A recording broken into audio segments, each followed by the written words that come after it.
Hello guys, and welcome to another tutorial video. In this short tutorial video, I'll be showing you how to swap USDT to Solana on Phantom Wallet.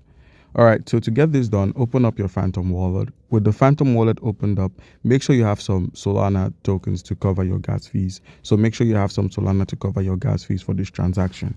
And now with your Solana available and your USDT, let's say you have some USDT here. With your USDT available, all you need to do is simply click on the swap icon on the home screen. Where we have you pay USDC and you receive Solana, simply click on the USDC coin and select USDT.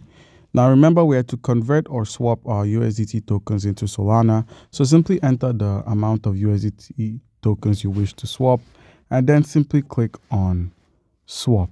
So once you've clicked on swap, make sure you have enough Solana to complete this transaction. So make sure you have enough Solana to simply click on swap and confirm the swap.